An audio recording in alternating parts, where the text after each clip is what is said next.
All right, great. Hey, we're live. This is episode 7 of the Dojo Kun Shill Shack. We welcome you.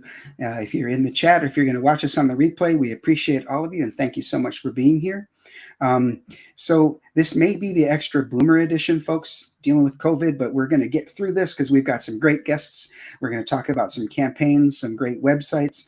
And my guest co-host today that's going to help me muddle my way through this is Statistical Zero. Thanks for being here, Stato. Heck of a great day to say hi. Come in here again. Thanks for having me. Look at some great books. Yeah, no problem. Yeah, great books and great opportunities for some fantastic art. And speaking of which, well, let's say hi to a couple people who joined us in the chat. We've got Indie Wrestling Aces. Thanks for being here. Appreciate you. Hey. And Nicholas Gear is also here. He's the one with Relentless Tin Soldier. We were talking about that on the podcast I was just on because he got a Shelby Robertson cover. I'm a huge Shelby Robertson simp. I just got to admit it. Sorry. Oh, you So yeah, let's bring in our guests then. First up, we've got Kevin West, who's going to talk about his past in the industry and some art that he's got going on. We have Edwin Acevedo with The Ace. We're going to talk about his work, and then Noah McTutis, NTM Comics. So as you can probably see as you look at the banner that I have up there, we've got like the armored action going on. I sort of have a theme going with the folks that are here today. So we're going to start off with Kevin. We're going to talk to you about your the work that you're doing with both Hammerfall and on your comic art gallery. But let's start with Hammerfall. I'm going to bring up this here, and I see that it is it's a collaboration with a metal group. What can you tell us about that? Yes, working with Lexi Leon, who I had also worked with on the Iron Maiden Legacy of the Beast. And basically what he's trying to do is bring in other primarily heavy metal bands, just because they tend to have a mascot that's usually attached to them. Eddie, Vic Rattlehead, or in this case, this Hector character. And Hammerfall is a Swedish heavy metal band that he's hooked up with. And we're doing a one-shot. It's a 28-pager, and we'll see where it goes from there. So Heavy Metal will be publishing it under the Opus line, which is Lexi's subset. Okay, so tell us how can we go about looking for this once the project is alive? You were telling me before we came on the show that you don't necessarily have a crowdfunding campaign. So how can we get this if we're interested? It's going to be sold through comic shops. It's going to be like any other the heavy metal. I mean, it's their magazine stuff, and this is their comic line. Okay, they're great. Also still putting out like Tarna and stuff like that. So yeah, they've just kind of branched into comics, and it'll just be available through shops. I see here. If this is talking about the same thing, it's the first print edition of Hammerfall in prestige format. The first printing will be limited to 1,666 copies and available to order. So yeah, this is a great. What I'll do is I'll get that link and make sure I put that in the description so people who come back and look at this on the replay later will be able to do that and get that link and have a look at it. Cool, very cool. So what we'd also like to look at is the comic art gallery that you talked about, where we can see some of the stylings that you have. I see right here we've got 6 examples of some sexy ladies that you've done. Some of these. I mean, some of these are some of my favorite characters. Ghost and Power Girl, for example, I really keyed in on when I saw this. Oh, yeah, thank you. Yeah, I did those some time ago. Basically, all the stuff that's on here is mostly commission work. There's a handful of things that were work projects. The Hammerfall stuff, there's a Hammerfall folder, and there's also one for Iron Maiden. And Creepshow, I'd also worked on the Creepshow TV series for the last 3 seasons, actually. Oh, wow. Okay. So you said that there's a folder I should be able to find or scroll down to it or something? Yeah, on the CAF's page, it's Kevin West Gallery Rooms. And then there's a whole bunch of individual folders, so it'll make it easier to find. So okay, so let's see. I loaded a bunch of stuff on there, so you'd be able to hit it without having to do a crazy mad search like I usually have to do because my stuff's a mess. So where would I find that here? You said it's in the gallery room section? Yeah, it's on they're alphabetical order basically. So yeah, Hammerfall. There's like 5 pieces in there. I'm not seeing it here in the Kevin West Gallery Room section. Just go to, let's see, if you just go to my page, it's just under my name, and you see the 6 images. So right below that should be the section that's gallery rooms. How about here?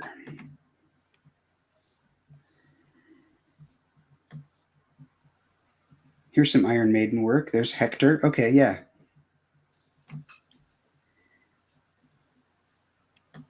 Here's page 17 of Hammerfall, for example. Yeah, I have, there's those 3 color pages is what Lexi had posted. So it was actually kind of like a preview. So that's pretty much all I can show right now, unfortunately. But oh, sure. Yeah, you don't want to be too spoilery. It's more than enough, though. Wow. Yeah. This is amazing. Let's have a look at this one. Gonna see. Yeah, it looks great.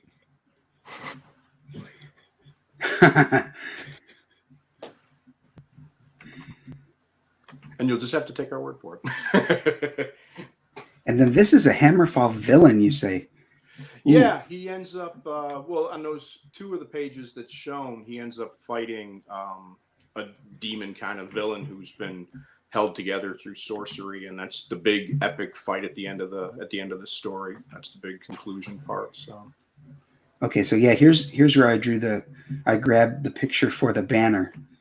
This, you said this character here on the upper left is Hector? Yeah, the guy in the purple armor. Purple Awesome. armor with the big hammer. So what can you tell us about the storyline? Is there anything you can share? Basically, it's a fantasy story. If you've seen a bunch of the album covers, the character usually has this big crown on his head. I'm not sure about the entire mythology of this thing as it's progressed through, the band's, career or whatever. But we're going to a pre-period where it doesn't have the crown yet, so he's not the king of whatever it is he becomes king of. And he's just basically kind of wandering the countryside, kind of tracking down evil at this point. And so he rolls up on a village that's, in being assaulted by demons, and then he tears his way through them and then goes after the villain. Okay. That's pretty much the basic plot without really giving anything away. That right there can be fun. Yeah, and like I say, it's actually the first full-up fantasy story I've ever done in all this time, which is surprising, but...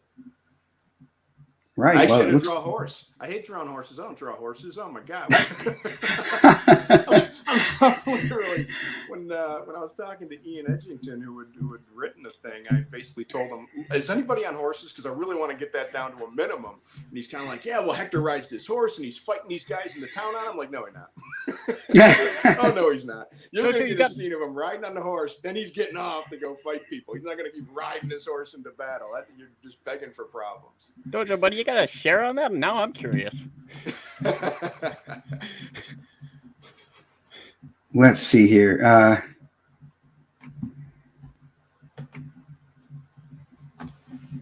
Does he have a horse in here? On these 2 pages, no. Oh, okay. Nope. Oh, well, yeah, actually, yes, he does. Actually, it does. On page 17. Yeah, there's 2 panels, first 2 panels. Oh, here we go. Thing, but they're distant shots, so you don't get too much of a detail on the thing. So I wasn't able to really, botch him up. So, but oh my gosh, yeah, I'm totally out of my element with those guys. I have heard that horses are difficult to draw, just like hands and cars. You know what? It's like anything else. If you don't do it, I mean, you can picture in your mind what they look at, but I mean, there's anatomy involved, there's bone structure involved, and to get them look like they're actually standing like they should, to get them looking like they're running accurately. I mean, it's the whole thing. You just really have to be familiar with the animal. And like I say, I'm not. So do you use a lot of reference pictures then when you're doing the horse? Oh, absolutely. I'll bet. Yeah. Like I say, the idea of just me throwing this off on my head, it's going to be a mutant horse in that case. It's not going to look like anything that exists. That could be a book on its own. Twisty legs that, he springs. It doesn't run at all. He just kind of, hip hops across this area. Yeah, no, I have to. Whenever I think you absolutely have to use reference whenever you're in a situation where you have to draw something that you're not familiar with. I mean, it's really that simple. how can you not? I mean, everybody has, everybody does. There's kind of this concept that, artists should just be able to just bang this out of your head. If you use refs, somehow you're cheating. No, that's stupid. That's the most ridiculous thing I've ever heard of. You want it to look like a car? You want me to look like a box with, crooked wheels on it? Because that's how it's going to go if I just wing it. On any other topic, you have to go find out what it looks like, and then you can exaggerate it from there, depending on what takes place in the story. But if you're doing, let's say like a Batman or Moon Knight or something like this, and you have to actually draw city scenes and whatnot, that stuff's got to be accurate. You can't have them bouncing off a car that looks like it's made out of Play-Doh. Well, not only that, but the characters themselves. I know you're familiar with Batman, for example, but you want to get the belt just right or the chest insignia just right. So you absolutely. I think that most artists would use reference material, maybe a turnaround drawing or something like that. Mm-hmm. Speaking of the big two, you have a history with at least one of those two, right? Can you tell us about your history with the comic industry? Sure. I got started back in 91. And I've worked for Marvel and DC and Malibu and Image and Wildstorm, and did a short for Disney in one of their digest books one time. I've worked for a mountain of different people. For Marvel, I'd worked on the Guardians of the Galaxy series. I was on that thing after Jim Valentino left, and also did just a bunch of fill-in issue kind of things. Silver Surfer. Actually, I mean, you may recall there was that Kevin Maguire Captain America trade. Basically, it was like the first thing of its kind. It was the heavier volume. I ended up drawing in issue number 3 and 4, basically about an issue's worth between the total page count on the thing. So I'd worked on that as well. That was one of the first things I did. So some Avengers, some Silver Surfer, Spider-Man. Like I say, a ton of stuff. Over at DC, I was on Justice League for a while. Did about 6 issues of that series. I was supposed to be on it. Actually, I was for a year, but I had the insane idea to work on 2 team books at the same time. And oh my God, there's no way in hell that was going to work. I thought, yeah, man, I can do it. Yeah, after about 2 months, I'm like, I can't do this. So yeah, I ended up just going after 6 issues, but I did work on that and a Superman annual, a Green Green Lantern story, which I really love. Green Lantern is one of my favorite characters. So I'm glad I at least got to draw him, once professionally. And then at Malibu, I tore through some titles there, worked on Prime and a couple of the smaller things like Siren and Foxfire. At Wildstorm, I worked on the Nightmare on Elm Street book, the Modern Warfare Ghost book. I think that was 6 issues long. Handful of fill-ins there on Gen 13 and stuff, and here I am. And now you're doing independent, and you're doing. Are you available for commissions? Generally, yeah, but not at the moment. My schedule's really booked, and I hate that people. I know the comic buyers are incredibly patient, insanely patient, more patient than any other customer base in the world. But I really hate having somebody sitting around waiting for God knows a year or even more waiting on a piece of art. I get a bad feeling with that. So when I'm ready to go, then I'll announce it, and then I go ahead and set it up so I do stuff that way. So yeah, I'm thinking that I'm going to have to find a project for you for Dojo Kun Comics for sure. yeah, I'm in. I mean, I've got plans to do this for quite a while, so I'm sure that there'll be something in the works that I'll need you for. Oh my gosh, you've got Trilogy of Terror, dude. This thing caused nightmares for years for me. Zuni in the house. This is that little tiki doll from the Trilogy of Terror. Noah, this is way before your time, but Love October. I put up monster drawings, like all freaking month long. If anybody wants to check out that stuff, it's on Facebook. I'm easy to find. It's just Kevin West. I just use it just for the art, so I don't have a separate page or anything. So it's just that. So the movie might be a little dated. I remember seeing it when it came out. It might be dated now, but man, the Trilogy of Terror that has 74, 75, something like that, maybe. So or was it in later? I would have been 9.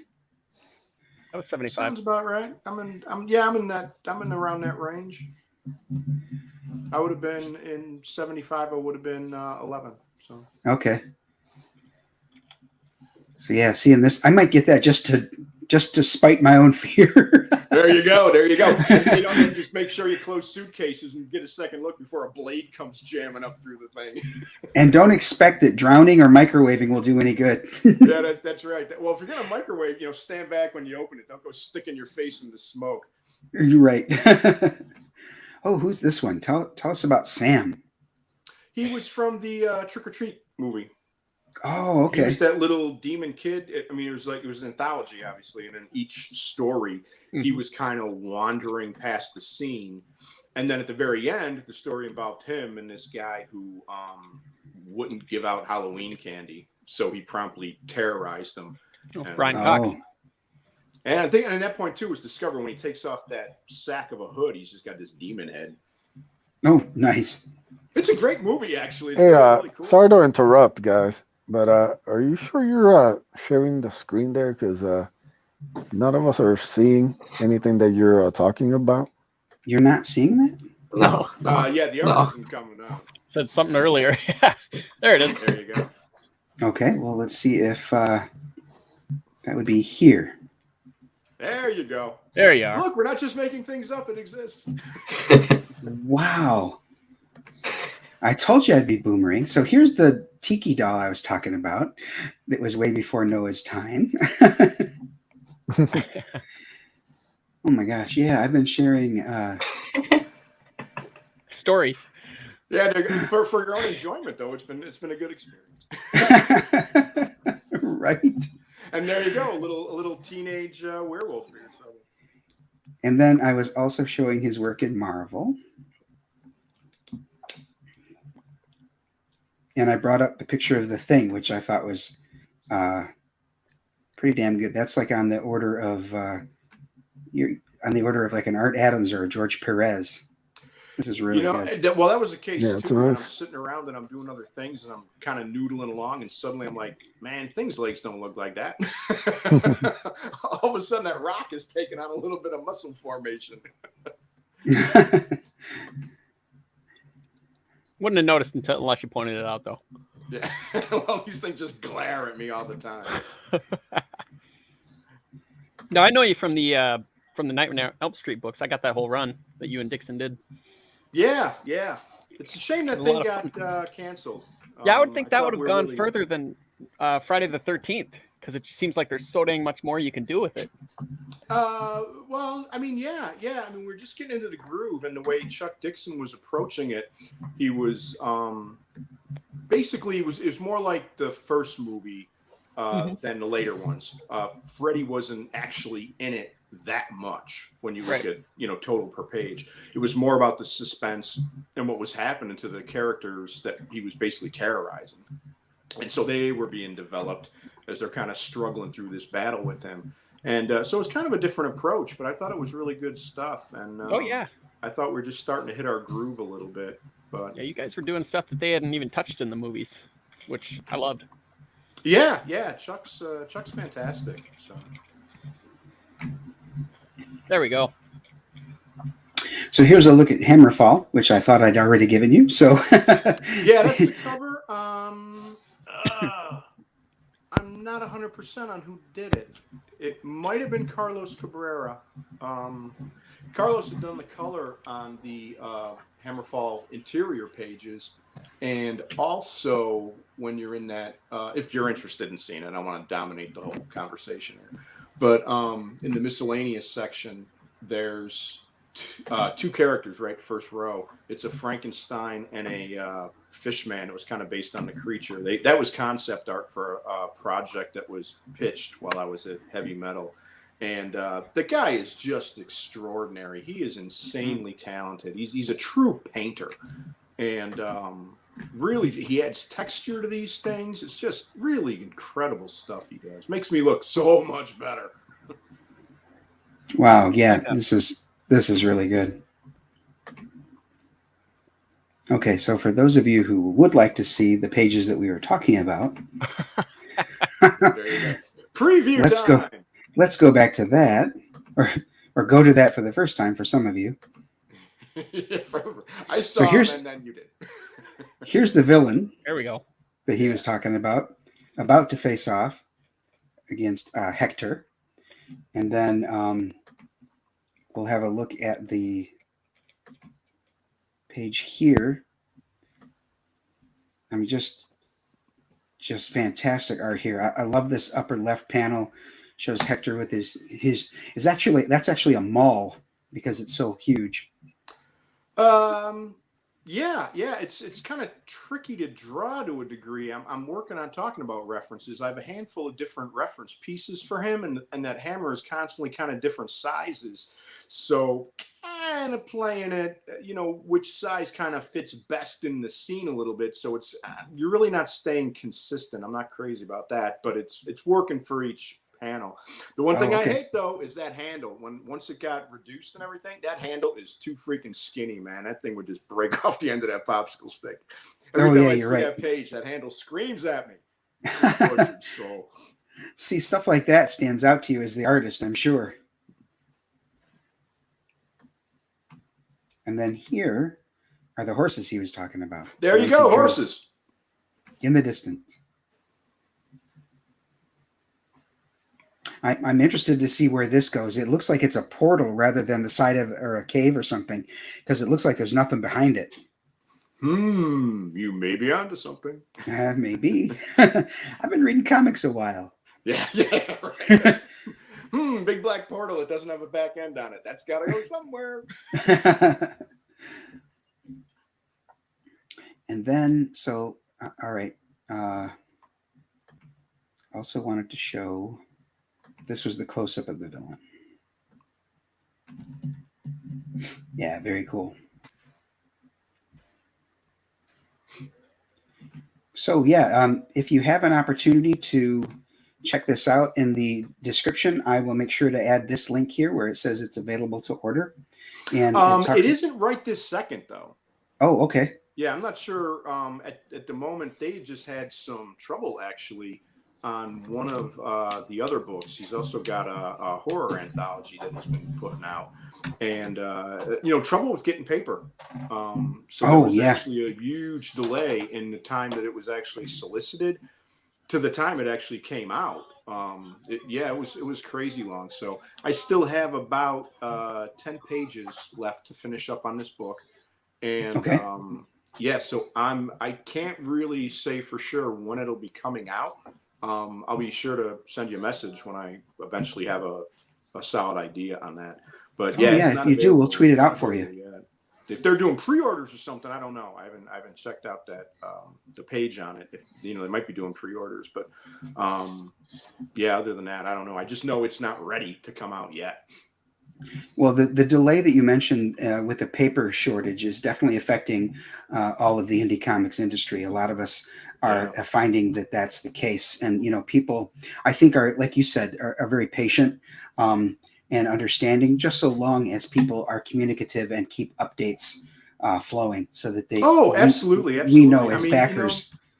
Well, I'll hear stories a lot of times from guys, and it's just like they try and contact an artist or something. They've been waiting for months, and then they ask, okay, where are we at? Give me an update. And the guy never responds. And that just strikes me as so amazingly unprofessional. It's like, agreed. What is that move? It doesn't take a lot. All you just got to do is tell somebody what's going on, where you're at, what's happening. And, just be honest with them, and everybody's good, and ultimately too. And the way I approach it, if anybody ever wants a refund, fine, you just say so. I'm sending the money back right now.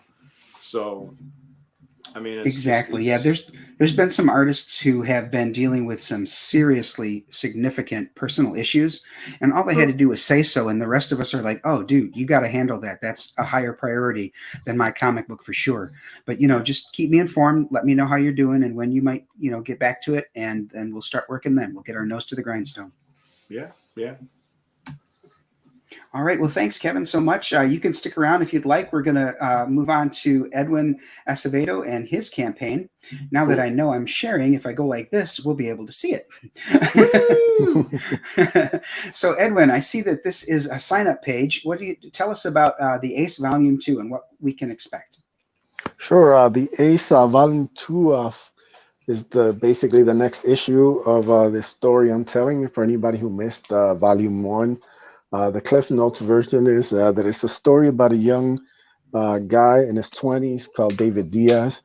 He's trying to figure out his purpose in life, and one day he ends up seeing a shooting star crash in a park nearby. And when he goes to see the wreckage, he discovers something there that gives him the ability to transform into an armored being, which he ends up calling the Ace. In the first issue, David had the armor for about 6 months when this alien bounty hunter called Akula winds up at his front door looking to take the armor for himself when they throw down. And the first issue ends, spoiler, with David outsmarting Akula. And, you're wondering if he's going to kill him or not. And then you hear this voice from behind say, stop. And that's when the main story, the first issue ends. And basically Volume 2 picks up from there. Awesome. So I see you've got a video on here. Is that a trailer that we can have a look at right now? It is a trailer, yes. All right. Okay, so I shared the window. I don't know if it'll let me know if it doesn't share audio when I do this.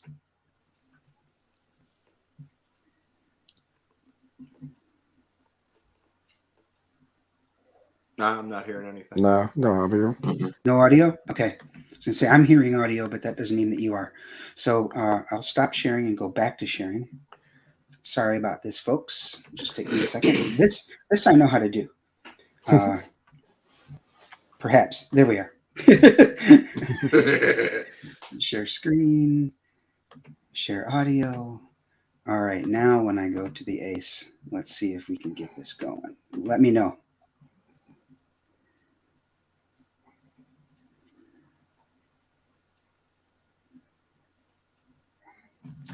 I'm not seeing any video or audio.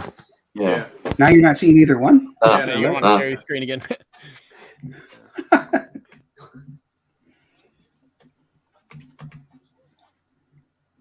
Links in the description below. There we go. There it is. There we go.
Man, these guys are cool.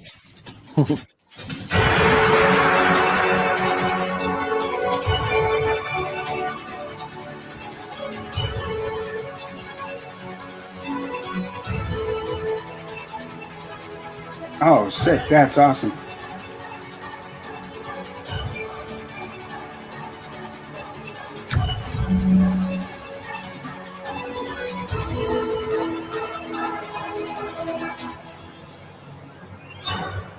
Great artwork in there. Wow. So is this the same? Cool. Is that the same artist that you had on the first volume, Edwin?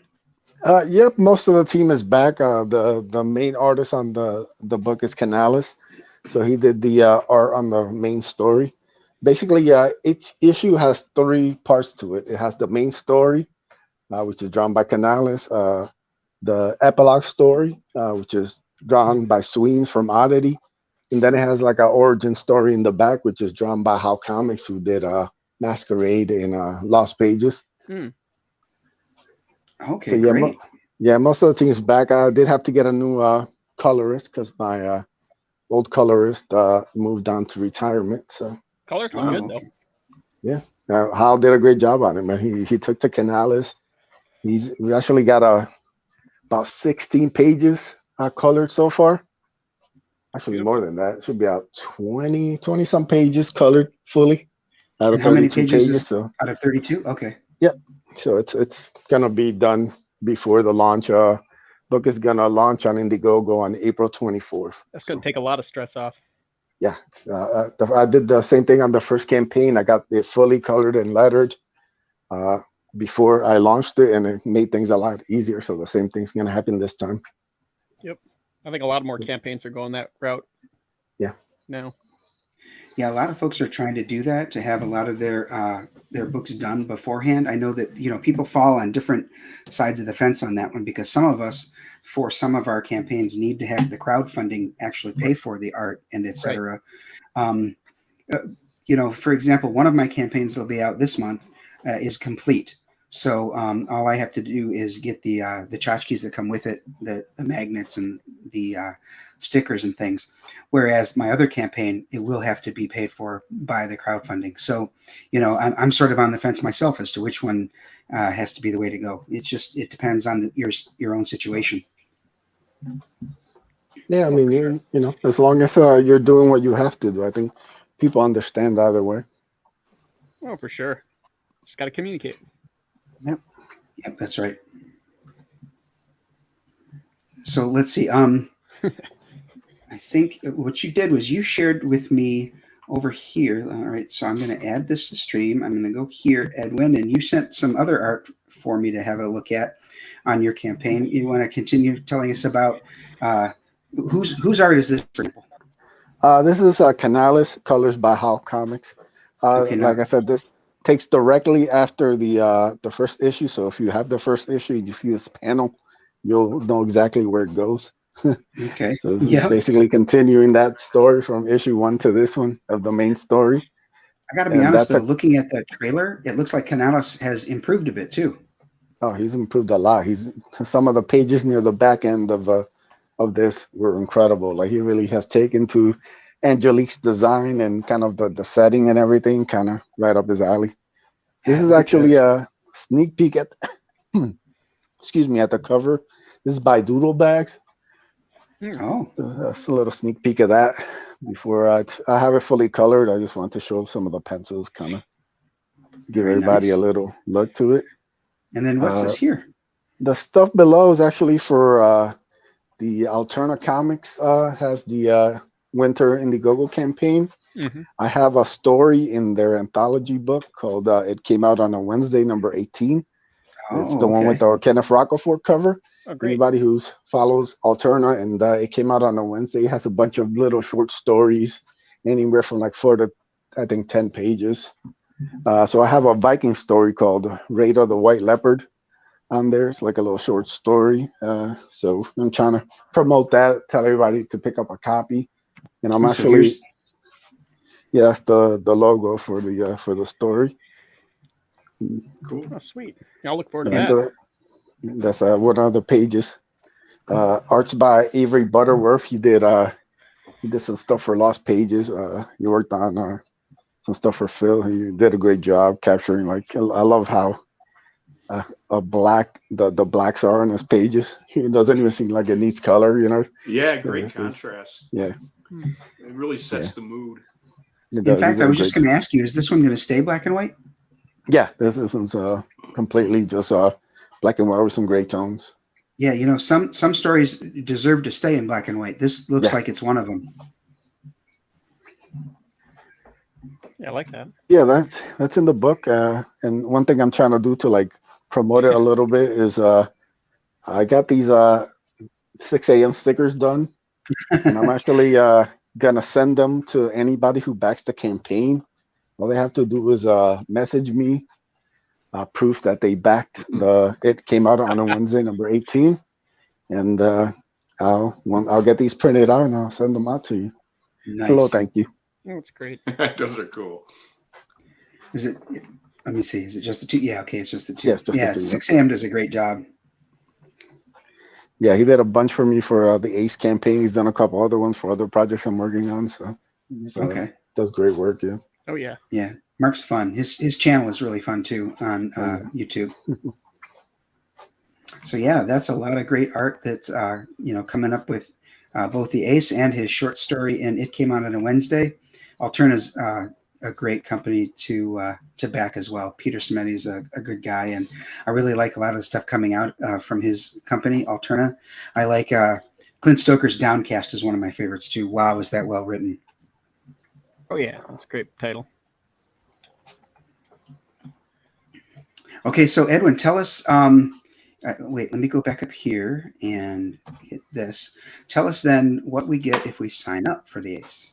Is it coming up? Yeah, so anybody who signs up and backs the book is going to get a oversized sticker. I'm going to do a new logo for the ACE. How Comics is kind of working on it right now, so I don't have the full finished thing. But I loved what Mark Middleton did for Grave Robbers. Anybody who backed the Grave Robbers campaign, he had this amazing skull sticker that he did. Is oversized. It was really cool. And so I wanted to do something similar to that. We're going to have a new logo for the ACE drawn. And then when everything is set up, I'll start sharing that with people. So. Yeah, see, it was these two panels right here that led me to say that Canales has improved. I mean, this one here, this group shot, that's awesome. And then, of course, I like this character, but I bet you can't guess why. Hey, I'm a big believer in giving the people what they want. So, give the people what they want. Yeah, there's a mystery afoot. She's got a sort of a scoring on, but she looks nice. She does. She's like most women. She has two personalities. And, depending on what she wants, you'll see one or the other. That's right. You know what? I've been married long enough to know I'm not even going there, man. Right. Yeah, and you see that panel there on the left side? That's by Sweens. That's part of the epilogue story. To catch people up, the epilogue story is a bit of a mystery piece. It kind of works. I compare a lot to Lost. Anybody who's seen Lost knows that the main plot of Lost is the survivors of the airplane crash. Right. But then as you're watching Lost, they'll throw in a curveball. They'll have this guy in a hatch. And you're trying to figure out what the hell does the guy in a hatch have to do with these guys trying to survive this airplane. So, you see everything comes together later in the season. So the epilogue kind of works. You won't get the full story until later on where the pieces start getting put together. And you go, all right, it all circles around. I like stories like that. I like them when there's like a world building and there's a build up and the payoff is until later. Yeah, that's cool. Yeah, and also one of the things, I just wanted to let Sweens loose, and I think he did a terrific job in the first epilogue, and the pages that he has for this are incredible. He also colors them, so I can just kind of let him loose on the epilogue, and he doesn't have to be constricted to telling a concise story. It could just be little bits and pieces, and then, like I said, everything's gonna turn around at the end. So he's almost using a lucent blue here.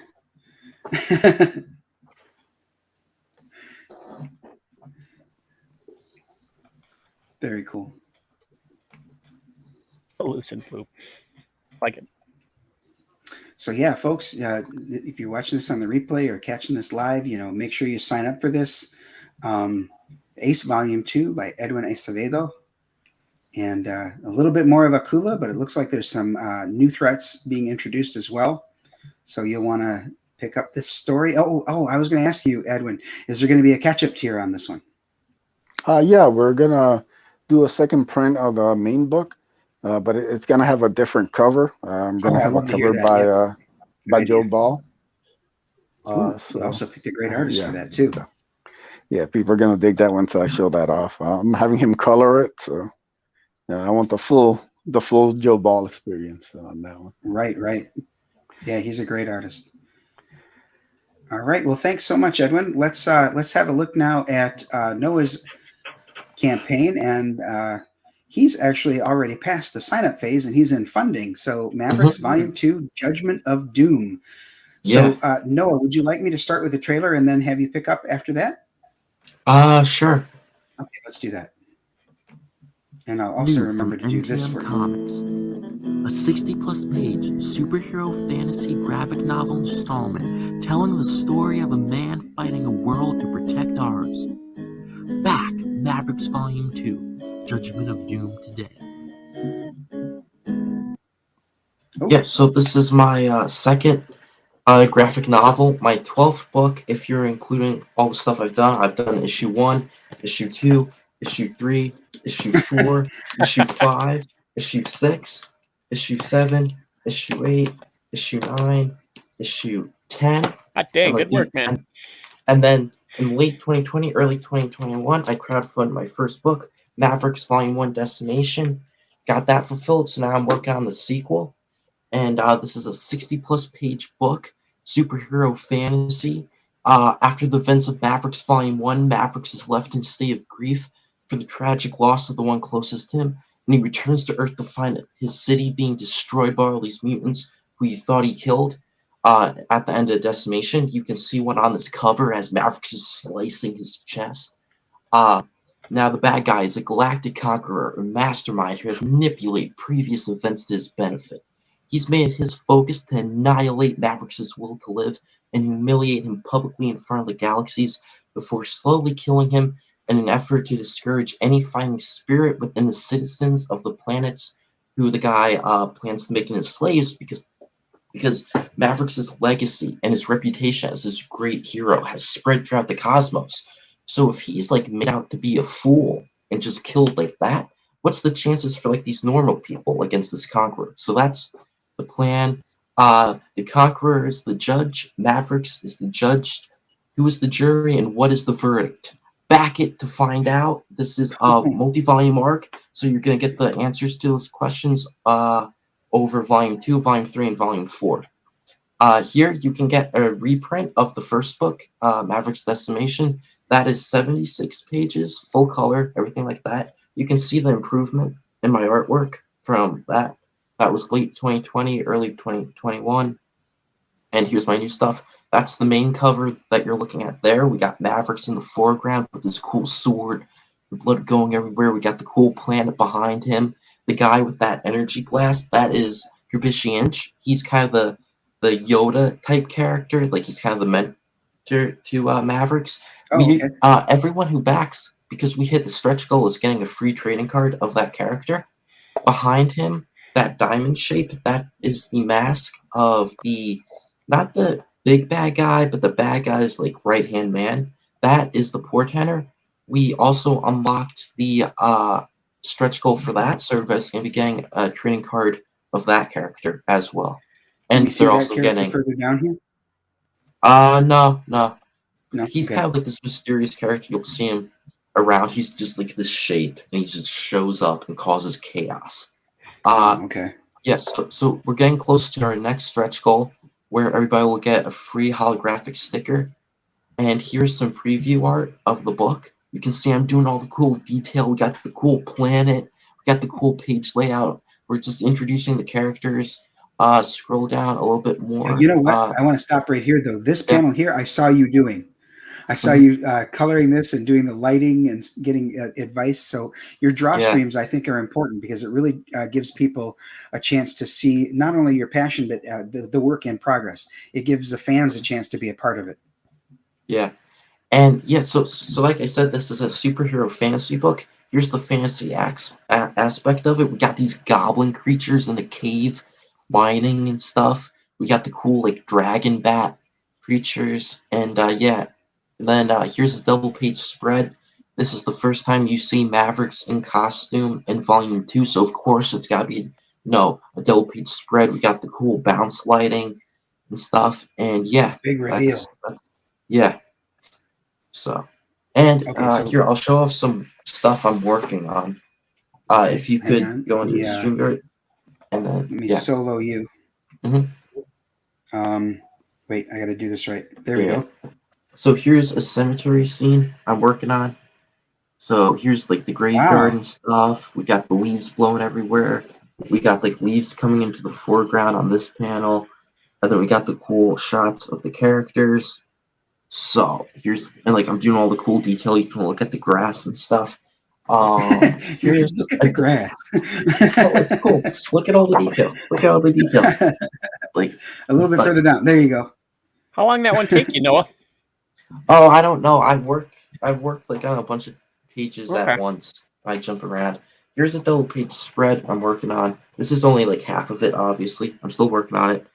But yeah, this is when he returns to his city. He's gonna see it being destroyed. So like here again, we got a ton of detail with the grass. We got the trees. I'm working on the buildings. This is gonna be all filled up. We're gonna have skyscrapers and all that good stuff. And mutants tearing it apart, fire. Yeah. So Kevin, we've talked a little bit about Noah's improvement from Volume 1 to Volume 2. I think what's important to note here is that when he did Volume 1, he was 15 years old, and now he's 16 years old. Mm-hmm. So imagine the kind of improvements that we'll see when he hits his 20s. I think he's going to be he's already pretty damn fantastic in my opinion. I think that we've got a lot to look forward to from this guy. Oh, absolutely. I feel like we're watching his reaction as you compliment him. Yeah. Oh, you're making him blush. Well, I mean, if he's this good already, I can't wait to see, Volume 3, 4, 5, like he said. And I keep asking him, how can I get Volumes 1 through 10? And he keeps sort of sidestepping that one. Are those available? Well, let's jump on them now. How do we get them? Well, they're on a store, but I'm not going to say what that store is because I don't get as much money from that store. They'll be on my website when I launch that. Oh, okay. Fine. Yeah. That works. Yeah. All right. Well, make sure you. But if you do if you do a Google search, you can find them. Yeah. But all right. Well, wait until they're on my store because then I get a bigger cut. Yeah. How long is he going to be in full screen? I don't know. All right, so let's see. How do I return? Like this? There you go. Hey. Finally. That was so much fun. Oh boy. I feel like it really got. I love your energy, Noah. Heck of a pitch, yeah. Yeah, and we got if you go back to the campaign, if you share that screen, I can talk through the perks. You can get the main cover. You can get the variant cover. You can get the catch-up where you're saving a little bit of money. I'm taking like $1 off each book, and Volume 2 won't be this cheap again. So you can get Volume 1 and Volume 2 for $48 when normally it would be, if I charged full price, it would be $50. You're also saving money on shipping. Same goes with the package deal for both covers for Volume 2. You can get all 3 books. Same thing, I'm taking a little bit off. And we got 2 add-ons. You can get a signature. The way how it works is if you bought 1 book in that order, that 1 book will get signed. But if you got 3 books for that same price for that signature, it will be all 3 books will get signed. And then you can also get a sketch. It will be pen and ink on like I think it's a 4x6 inch piece of paper for $20, and those are add-ons. Those add-ons oh, okay. Yeah, add-ons. So. So. Excellent. Well, those are good ideas. Mm-hmm. Yeah. Well done. Yeah. Yeah, this is another great one from the indie comics industry. I can't wait to get this one. I'm going to do the catch-up tier. I unfortunately missed out on the first one, so I'm going to make sure to get. I don't know if I'm going to do this one to catch up or if I'm going to get all 3. I gotta see where in the paycheck we fall. if you signed up, check your email. I sent out email with discounted versions of each perk to everybody who signed up on the mailing list. Oh, okay. So if you did sign up, check your email. It might be in the spam, but you can save some money. All right, great. So, yeah, I'll do that. I did sign up. Yeah. Yeah.